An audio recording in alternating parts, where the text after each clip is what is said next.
আসসালামু আলাইকুম, ডক্টর মোহাম্মদ জাহাঙ্গীর কবির বলছি। আশা করি সবাই ভালো আছেন। এই আপনার নামটা আপু? আমার নাম লিটল। হ্যাঁ, আপু হচ্ছে লিটল।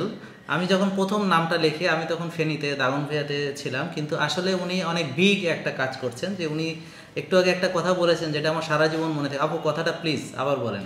হ্যাঁ, আমি জব করতাম হিউম্যান রিসোর্সে। আমি অসংখ্য ভেঙে যাওয়া স্বপ্নকে দাঁড় করাতাম, স্বপ্ন দেখাতে শিখাতাম। এজন্যে আমি বিশ্বের অনেক বড় বড় কাউন্সিলরদের সাথে আমার সুযোগ হয়েছিল একটা কাউন্সিলিংয়ের ট্রেনিং নিতে। সেখানে আমি ট্রেনিং নিয়েছি। আমি ভেঙে যাওয়া মানুষদেরকে স্বপ্ন দেখাইছি, কিন্তু নিজের স্বপ্নটাই ভুলে গেছিলাম। এক সময় মাথায় আমরা জেকে বসছিল যে হ্যাঁ, আমরা একটু বয়স হবে, আমাদের ডায়াবেটিস হবেই। এই যে লোকজন পালে পালে লোকজন সকালবেলা হাঁটতে যায়, আমাদেরও এক সময় যাইতে হবে। কিন্তু ছাড়ের কাছে আসার পরে আমার মনে হয়েছে হ্যাঁ, আমাদের চেঞ্জ আসবেই যদি আমরা একটু সচেতন হই। আরও স্যারকে ধন্যবাদ। স্যার আমাদের ঠিক ওই বাবার মতো, যে বাবা কোটি কোটি সম্পদ রেখে একটা অমানুষ সন্তান রেখে যায় নাই, একটা সুসন্তান রেখে গেছে কিন্তু কোনো টাকা দিয়ে রেখে যায় নাই। ধন্যবাদ স্যারকে, নিজের হাত ধরে হাঁটা না শিখে একা একাই হাঁটা শিখাইছে। আমার মানে আপনারা আসেন, আপনারা দেখেন, রিয়েলাইজ করেন, আল্লাহ তাআলা আপনাদের মাথায়ও কিছু দিছে। আপনারা দেখেন স্যার কি করে। বিরুদ্ধাচরণ করে কোনো লাভ নেই। এটা আপনার নিজের ক্ষতি হবে আর দশের ক্ষতি হবে। আপনার জন্য যদি একটা মানুষ ভালো হয়ে যায়, একটা কুকুরকে পানি খাওয়ানোর জন্য যদি একটা পতিতাকে আল্লাহ মাফ করে দেয়, আপনি যদি একটা মানুষকে স্যারের কাছে নিয়ে এসে একটা ভালো করেন, আপনার জন্য আল্লাহর দরজা খোলা থাকবে। বিরুদ্ধাচরণ করে কি লাভ? কোনো কিছুই না। আপু আসলে ওরকম বৃদ্ধাচরণ তো কেউ করছে না, হয়তো অনেকে না বুঝে অনেক কিছু করছে। তো আমি আসলে আপনার কাছে জানতে চাই যে আপনি যে স্বপ্ন দেখানোর কথাটা বললেন বা স্বপ্ন ভেঙে যাওয়ার যে গল্পটা আপনি বললেন, এবং আপনার সঙ্গে আমার মনে আছে যে আপনি ফেনীতে গিয়ে, ধানমন্ডি থেকে ফেনীতে গিয়ে আপনি দেখা করেছিলেন আমার সঙ্গে, এবং তখনই আপনি বলেছিলেন যে আপনার ওজন ছিল বোধহয় কত আগে? প্রথমে 90 ছিল। তো তখন 90 থেকে অলরেডি 5 কেজি কমিয়ে কিন্তু আপনি আমার সঙ্গে দেখা করেছিলেন। সেটা হচ্ছে শুধুমাত্র ভিডিও দেখে। তো আসলে সবাই তো আর আসতে পারবে না, আর আমরা সবাইকে আসতে বলছি না। আপনি যদি এটা শেয়ার করেন যে ভিডিও দেখে আমি 5 কেজি কমায় স্যারের কাছে গেছি। ওজন আমার কাছে কোনো বিষয় না, ওজন আমার কমবেই, কিন্তু স্যার যে আমাকে লাইফ স্টাইল দিছে। একটা ক্রিকেটার একবার লাইফ পায়, একটা বল মিস হলে একটা লাইফ পায়, আর আমরা স্যার আমাদেরকে যে লাইফ স্টাইল শিখিয়েছে সেটা আমরা আমাদের হোল লাইফে আর একটা লাইফ পাইছি। আমি এখন ভোরবেলায় উঠি, ফজরের নামাজ পড়ি, কোরআন পড়ি। দিনটা আমার বড় হয়ে গেছে 3 ঘন্টা। আমার যেখানে আমি জবে যাব, আমি বাচ্চা কাচ্চা খেয়াল করব, আমি যা করবো, আমার 3 ঘন্টা বড় হয়ে গেছে। 3 ঘন্টা সময় তো আসলে ছাড় আমাকে দিছে। অনেক আগের থেকে এটা করার দরকার ছিল। এটা আমার নিজের, স্যারের কোনো দরকার নাই। আর একটা কথা, স্যার প্রত্যেকটা ভিডিও আপনারা ভালো করে দেখেন, এতটুকু জিনিস স্যার নিজের হাতে ধরে রাখে নাই, সব দিয়ে দিছে। এজন্যে স্যার নিজে যেমন সম্মানিত হয়েছে, সম্মানিত করছে আপনাকে, আমাকে, সবাইকে সম্মানিত করছে। আমরা এই সম্মানটাকে ধরে রাখি। আসুন সবাই মিলে কাঁধে কাঁধ মিলিয়ে আরও আগে যাই, স্যারের জন্য দোয়া করি। আজকে ফজরের নামাজ পড়ে আমি স্যারের জন্য দোয়া করছি, তাদের জন্য দোয়া করছি যারা স্যারদেরকে ভুল বুঝতেছে, তারা যেন সঠিক বোঝে।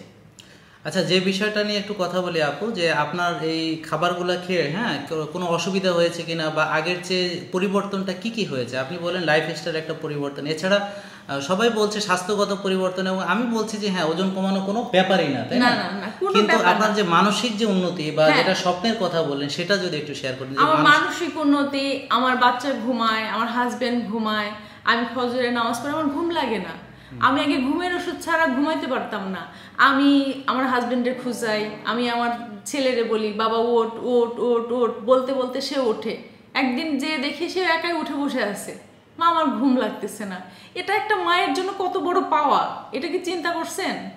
এটা সকালে ঘুম থেকে উঠছে, উঠছে, সে আগে উঠতো না, কারণ আগে আমি নিজেই ঘুমায় ঘুমায় থাকতাম, তাহলে ও উঠবে কেমন? তার মানে আমাদের যে বাচ্চারা আছে তারা তাদের লাইফস্টাইলটাও কিন্তু এখানে একটা বিরাট ফ্যাক্টর হচ্ছে। আমি অ্যাপেল সিডার ভিনেগার দিয়ে অলিভ অয়েল দিয়ে হচ্ছে সবজি রান্না করতেছি, বাবু একটু খাচ্ছে, বা ভালোই লাগে বিদেশিদের মতো খাবার। আবার একটু অ্যাপেল সিডার ভিনেগার খাচ্ছে, মা একটু খেয়ে দেখি কেমন, আচ্ছা তুমি খাও, খালো, একটু একটু করে ঢুকছে ওর মধ্যে। আমি খুব খুশি যে ওর জন্য আমি ডাক্তার মোহাম্মদ জাহাঙ্গীর কবির, আমার এর জন্য আমার জন্য বড় কিছু না, বিশাল বড় কিছু। মানে আপনি আসেন, স্যারের সাথে দেখা করেন। না, আমার সাথে দেখা করতে হবে না আপু, আপনি বরং বলেন যে ভিডিওগুলো দেখার কথা বলেন, সব ভিডিওগুলো দেখেন। আমি ধানমন্ডি লেকে যাই যারা যে হাতুড়ে ডাক্তারগুলো আছে তাদের কাছে আমি মোটা মানুষ দেখলে, শ্বাসকষ্টের মানুষ দেখলে আমি সবাইকে বলি স্যারের ছবি আমার ইয়েতি করে, আমি আপনি এই স্যারের কাছে যান, আপনার সমস্যার সমাধান হবে। জানি না এটা আমার নাজাতের উছিলা হবে কিনা, কিন্তু একটু নেকি তো অবশ্যই পাবো ইনশাআল্লাহ। না আমি বলি আসলে আপু যেটা বারবার বলছেন, আসলে আপনিই তো একটু আগে বললেন যে আমার এখানে কিছু গোপন রাখিনি, অর্থাৎ আমি চেষ্টা করছি ভিডিওতে সব দিয়ে দেওয়ার জন্য। ওরা কিন্তু ভিডিওটা মনোযোগ দিয়ে দেখলে আমার মনে হয় নিজেরা উপকৃত হবে আর কি। আর যারা আসার দরকার, যেমন হয়তো ক্রিটিক্যাল কিছু রোগী, হয়তো তারা হয়তো আমার কাছে অন্যান্য যারা ডাক্তার আছেন তাদের সঙ্গে পরামর্শ করতে পারেন। আমি আসলে কাউকে আসতে বলি না আমার কাছে, বরং আমি চাচ্ছি যে আপনারা হাজার হাজার লক্ষ লক্ষ এবং আজকে ডায়াবেটিস আক্রান্ত লক্ষ লক্ষ লোক, আমার পক্ষে তো এত লক্ষ লোককে দেখা সম্ভব না। আজকে ওজনের জন্য প্রবলেমে হচ্ছে লক্ষ লক্ষ লোক, কোটি কোটি লোক, আমার পক্ষে সম্ভব না। আজকে আমার পক্ষে প্রতিটা পাড়ায় পাড়ায় গিয়ে চিকিৎসা দেওয়া সম্ভব না। আমার পক্ষে আমেরিকা, কানাডা, অস্ট্রেলিয়া সেখানকার যারা আছেন এবং বিদেশে সৌদি আরবিয়া থেকে শুরু করে সাউথ আফ্রিকা থেকে শুরু করে বিশ্বের প্রতিটা দেশ এবং ইন্ডিয়াতে, এবং এখানে আমার পক্ষে যাওয়া সম্ভব না। সো আমি চাচ্ছি যে এই ভিডিওগুলা যেন সেখানে পৌঁছে যায়, এবং তাই হচ্ছে। তারা অনেক, আমি ফিডব্যাক পাচ্ছি যে তারা পৃথিবীর বিভিন্ন দেশ থেকে তারা কিন্তু উপকৃত হচ্ছে। আমার অ্যাপেল সিডার ভিনেগার দেখে আমার ফ্যামিলির লোকজন প্রথমে একটু শোকে খায় না, রেখে দেয়, আবার শোকে বলে দেখি একটু খেতে পারি না, ও বলে আমি একটু খাইছি ভালোই লাগছে, আরেকজন খাচ্ছে। আর এই যে বৃদ্ধি হচ্ছে জিনিসটা, এটা কার জন্য? আপনি আসেন, আপনার চারপাশের লোকজনও ঠিক এরকমভাবেই ঠিক হয়ে যাবে, ভালো হবে। আর সব মানুষের পিছনে, প্রতি 40 জনের পিছনে একজন করে প্রতিনিধি আছে যাদেরকে সঠিকভাবে পরিচালনা করার জন্য আল্লাহ প্রদত্ত দেওয়া আছে। সেখানে স্যার আমাদের এত উপকার করতেছে। প্লিজ স্যারের ভিডিওগুলো দেখেন, বারবার দেখেন, কোনো কথাই না। আর একটা কষ্ট লাগে, একই কমেন্টস বারবার আপনারা করে, এটা করবে আসলে না, এটা আসলে আপনি আপু হয়েছে কি, যারা অনেকে নতুন আসে পেজে, তো সবাই তো আর একরকম না। কেউ আসছে যে গত 6 মাস ধরে আমার পেজ ফলো করছে, কেউ আসছে হয়তো কেবল এসেছে, এবং মানুষের ভিতরে একটা টেন্ডেন্সি কাজ করে কি, ওরা আসলে ভিতরে খতিয়ে দেখার বিষয়টা অত গুরুত্বপূর্ণ না। তারা হয়তো হেডিং দেখে কমেন্টস করে, কেউ হয়তো ভিডিওটাই দেখে না। এবং পুরো ভিডিও আমি দেখেছি যে এই অসংখ্য প্রশ্নে যেগুলোর জবাব ভিডিওতে দেওয়া হয়েছে, তো সেগুলো আসলে তারা বারবার জিজ্ঞেস করছে, যেটা আপনি বলছেন। তো আমরা যখন তাদেরকে বলি যে ভিডিও লিঙ্ক পাঠাই যে হ্যাঁ এই ভিডিওটা আপনি দেখেন, আসলে কি ওদের সময় নেই দেখার মতো। হ্যাঁ, তো ওরা কি করে যে কমেন্টের উত্তরটা ইনস্ট্যান্ট চায়, এবং ওরা ভাবছে কি যে এটা একটা ডায়েট, এটা একটা ফর্মুলা। আসলে এই জিনিসটা আমি একটু আপনার সঙ্গেই শেয়ার করতে চাই যে এটা আসলে কোনো ডায়েট না, এটা হচ্ছে একটা লাইফস্টাইল। অর্থাৎ আপনি বাজে খাবার বাদ দেবেন, কিছু ভালো খাবার খাবেন, হ্যাঁ, আপনি ভালো ঘুমাবেন, আপনি রোজা রেখে শরীরের ভিতর জমে থাকা যে টক্সিন বা বর্জ্য পদার্থগুলো আছে, বা যেই শরীরে জমে থাকা অতিরিক্ত মেদগুলো আছে, সেগুলো পরিষ্কার করবেন, এবং আপনি একটা রুটিন লাইফ লিড করবেন। আপনি সময় মতো ঘুমাতে যাচ্ছেন, আপনি রিল্যাক্স থাকছেন, এবং আপনি সকালে ঘুম থেকে উঠছেন, আপনি ব্যায়াম করছেন। এই পুরো বিষয়টা যেটা আমরা ছোটোবেলা থেকে জেনে এসেছি যে early to bed early to rise, হ্যাঁ, এটা হচ্ছে আমরা জেনে এসেছি যে সুস্বাস্থ্য আমাদের জন্য কত বড় সম্পদ। হ্যাঁ, স্বাস্থ্য সকল যে কি, স্বাস্থ্যই সকল সুখের মূল। হ্যাঁ, আর এখন হয়ে গেছে যে সকল অসুখের মূলেই কিন্তু এটা।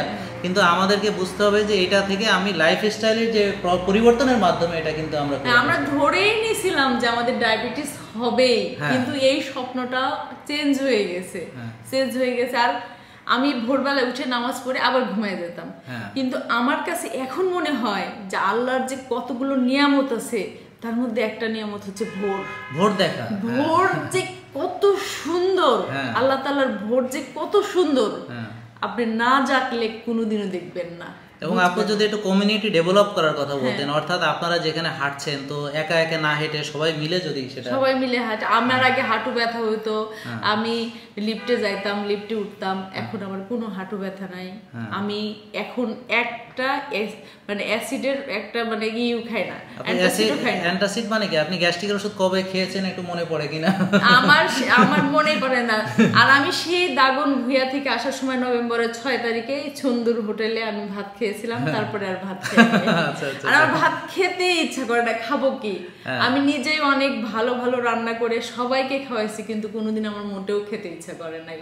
এইটাই হচ্ছে যে ব্যাপার। তো এই যে কমিউনিটি ডেভেলপমেন্ট, আর একটা কথা স্যার, আমি এইটা সবাইকে বলে দেই, আমি 5 বার ডায়েটিশিয়ান দেখাইছি, আমি নাম বলবো না, কিছুই বলবো না। ডায়েটিশিয়ান আমাকে একটা ওষুধ দিছে, সেই ওষুধটা খেয়ে আমার এতদিন আমি যেভাবে স্যারের নিয়ম পালন করছি, আমার আরো অনেক ওজন কমার কথা, কিন্তু আমার সেই ডায়েটিশিয়ানের সেই ওষুধটা খেয়ে আমি অনেক বেশি পিছিয়ে গেছি।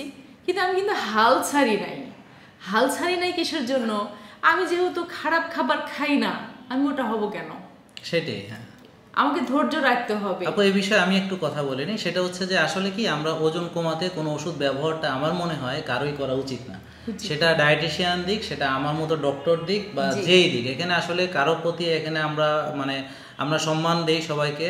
প্রতিটা ডায়েটিশিয়ানকে আমরা সম্মান করি, প্রতিটা ডাক্তারকে আমরা সম্মান করি, এবং এটা মনে করি যে আসলে আপনারা কেন ওষুধটা দেন আমি সেটা জানি, কারণ আমিও এটা করেছি একটা সময়। সেটা হচ্ছে কি, আমরা মনে করি যে রুগীরা এগুলো করবে না, এবং রুগীরা করতেও না, নিয়মগুলো মানতো না। তো তাতে আমরা কি করতে হয়, যে যারা নিয়ম মানবে না তারা খাবে, সবকিছু করবে, তো আমার আর বিকল্প কি ওষুধ ছাড়া? তো এটা আসলে আমাদেরই সচেতন হতে হবে যে হ্যাঁ, আমি পরিবর্তন হব, আমি ভালো খাবার খাবো, আমার লাইফ স্টাইলটা পরিবর্তন করবো। এখন আপনি সকালে হাঁটবেন না, তো আপনাকে আমি কিভাবে ওজন কমাবো? আপনি আমার পরামর্শে ঘুমাবেন না, আপনি রাত 2টো পর্যন্ত জাগবেন, সেক্ষেত্রে তো আমার কিছু করার নেই। আমার তো এখন ঘুম 10টা হলে আমাকে বিছানা ডাকা শুরু করে যে আসো তুমি তাড়াতাড়ি ঘুমাও। হ্যাঁ, সেটাই। এই যে অভ্যাসের যে পরিবর্তন, এটা তো আপনাকে করতে হবে, তাই না? আমরা তো পরামর্শ দিচ্ছি। এখন সবাই যদি আপনার মতো হতো, হ্যাঁ, তাহলে কিন্তু ওষুধের প্রয়োজনীয়তা ছিল না। তো সেক্ষেত্রে আমাদেরকে জাজ করতে হবে আগে যে কাকে আমরা ওষুধ দিব। তবে আমি বলি যে প্লিজ আপনারা ওজন কমানোর জন্য ওষুধ দেন না, আর আপনাদেরকে বলছি ওজন কমানোর জন্য কোনো ওষুধ খেয়েন না, এতে করে নিজেই ক্ষতিগ্রস্ত হবেন, কারণ প্রতিটা কেমিক্যাল বডির জন্য খারাপ। ক্ষতিগ্রস্ত হয়েছি। এবং বিএমআর, আপু যেটা বললেন যে বেজাল মেটাবলিক রেট, অর্থাৎ বিএমআরটা তার কমে গিয়েছিল, যার কারণে সে অন্যদের মতো দ্রুত ওজন কমেনি, কিন্তু আপু হাল ছাড়েনি। হ্যাঁ আপু, আপনি হাল ছাড়েননি, কারণ আপু চিন্তা করেছে কি যে আমি ভালো খাবার খাচ্ছি, ভালো অভ্যাস গ্রহণ করছি, এখন ওজন কমা না কমা কোনো বিষয় না। অথচ দেখেন আজকে তার 81 কেজি, 10 কেজি কিন্তু কমেছে। 10 কেজি কমতে কয় মাস সময় লেগেছে আপু? 2 মাস লেগেছে। কিন্তু আমি ঠিক নভেম্বরের 6 তারিখে ভাত খেয়েছি। হ্যাঁ, ঠিক দেখেন 2 মাসের ভিতরে তার 10 কেজি কমে গিয়েছে। তো এই যে আমরা যদি ধৈর্য ধরে অভ্যাসটাকে ধরে রাখি, হ্যাঁ, এবং আগে যেটা হতো যে মানে আমরা যখন ডিপ্রাইভ করতাম শরীরকে, তখন যেটা হতো কি যে আমার কিছুদিন পর এত ক্ষুধা লাগতো, এত দুর্বল লাগতো, এত খারাপ লাগতো, নিজেকে এত নিস্তেজ মনে হতো যে আমার পক্ষে আর না খেয়ে থাকা সম্ভব না। তখন আমি আবার খেতে শুরু করেছি। আমি তো দুপুরবেলা ভাত না খেলে আমার হাত কাঁপতো, এখন আমার কখনোই হাত কাঁপে না। কারণ আপনি এখন ভাত দিয়ে চলছেন না, আপনি এখন ফ্যাট দিয়ে চলছেন, যেটা কিনা শরীরে এখনো সঞ্চিত আছে আপু। যতদিন এটা থাকবে ততদিন আপনি নিশ্চিন্তে চলতে পারবেন। আমি প্রতিদিন সকালে 12 কিলো হাঁটি। ওয়াও, আলহামদুলিল্লাহ। তো এটা আগে কি পারতেন? এটা না, আমি হয়রান হয়ে যেতাম, আজকে যাব না, কালকে যাব, পরশু যাব, এরকম করতাম। গরুর গোশ খাইতাম, মানে ফাস্ট ফুড খাইতাম। এখন নিজেও খাই না, বাচ্চাকেও খাওয়াই না, বাচ্চাকে ভিডিওগুলো দেখাই। আস্তে আস্তে এটা পছন্দ করছে ভিডিও, দেখে বলে মা দেখো স্যার আজকে এই জামা পরছে, কালকে পরছে, ও এইগুলো নিয়ে আছে। আর আমি বলি দেখো তুমি যদি এগুলো না খাও ছাড়ের মতো চুল থাকবে, এরকম। সে আবার চুল খুব পছন্দ করে, ওইরকম সবকিছু বলার পরে আল্লাহ রহমতে সে ভালো আছে। হয়তো স্যারের সাথে আমার হয়তো আর 5-6 বার কিংবা 10 বারই দেখা হবে, কিন্তু স্যার যে আমাকে লাইফ স্টাইলটা দিছে সেটা ইনশাআল্লাহ মৃত্যু পর্যন্ত থেকে যাবে। দোয়া করব সবাই যেন এইভাবে লাইফস্টাইল পরিবর্তনের মাধ্যমে সকল রোগের বিরুদ্ধে যুদ্ধ ঘোষণা করতে পারেন, সবাই যেন সুস্থ থাকতে পারেন। চলেন আমরা এই সুস্থ থাকার মিছিলে সবাই শামিল হই এবং ভিডিওটা বেশি বেশি শেয়ার করার মাধ্যমে এরকম আরো অনেককে উপকৃত হতে সহায়তা করি, এবং আমরা বিরোধিতা করার সময় আগে বিবেচনা করি, দেখি জিনিসটা সম্পর্কে জানার পরে আপনারা ঠাস করে একটা কমেন্ট দেখে কমেন্ট করা বা একটা হেডলাইন দেখে কমেন্ট করা পুরো বিষয়টা জানেন, বোঝার চেষ্টা করেন, তারপর আমার যদি খুবই কোথাও খারাপ প্রবলেম লাগে হয় যে যখন তখন নেগেটিভ কোনো আপনারা কমেন্টস না করেন। না, এটা করবে মানুষ, রেগেট কিন্তু করবে। আমি তো স্যারকে দেখছি আর আমি তো নিজে সেটা করি, আমি তো সেটা প্র্যাকটিক্যালি আমি আসি এখানে, তখন আমার খুব খারাপ লাগে। শুধু আপনারই জ্ঞানের অভাব, এটাই শুধু মনে হয়, আর কিছু না। তো যাই হোক, এটা আপনারা পালন করার চেষ্টা করেন এবং বোঝেন, আগে বলছি আগে বোঝেন, বোঝার পরে মানেন, অন্তত 1 সপ্তাহ ট্রায়াল করেন, করার পরে খারাপ লাগলে ছেড়ে দেন। কে বলেছে আপনাকে এগুলা করতে? আমরা যদি রেগুলার ভাবে ভাত খেতেই পছন্দ করি তাহলে খেয়ে যান, অসুবিধা নেই, কারণ আমাদের ওষুধ কোম্পানিগুলোকে বাঁচতে হবে তো। তারপরে আমাদের ধরেন ইনভেস্টিগেশন কোম্পানি, হাসপাতাল, এদেরকেও তো বাঁচতে হবে। সবাই যদি এগুলো সব ছেড়ে দেন তাহলে ভাতের কি হবে? তাহলে এত এত রোগ তো থাকবে না, তখন তো মানে সবাই মিলে দেখা যাবে যে এই যে অনেক হাসপাতাল তখন বন্ধ হয়ে যাবে, অর্থাৎ ওষুধ কোম্পানির ব্যবসা কমে যাবে। সো আপনাদের সবাই তো আর একরকম হলে হবে না। তো সিদ্ধান্ত নেন যে ওষুধও খাবেন, ভাতও খাবেন, এইভাবে চলবেন, নাকি একটা জিনিস ত্যাগ করে আর একটা ভালো জিনিস গ্রহণ করার মাধ্যমে, লাইফস্টাইল চেঞ্জ করার মাধ্যমে নিজে সুস্থ থেকে নিজের মুখটাকে বন্ধ রেখে অন্য সবার থেকে আপনি নিজেকে নিয়ে ব্যবসা করার যে সুযোগ, সেটা থেকে নিজেকে বিরত রাখবেন, অন্যদেরকেও সুযোগ করে দিবেন না যে আপনাকে নিয়ে ব্যবসা করার জন্য সুযোগ করে দিবেন। স্যার এইটুকু রাখে নাই, এখন ডিসিশন আপনাদের। ধন্যবাদ সবাইকে। আসসালামু আলাইকুম। আসসালামু আলাইকুম।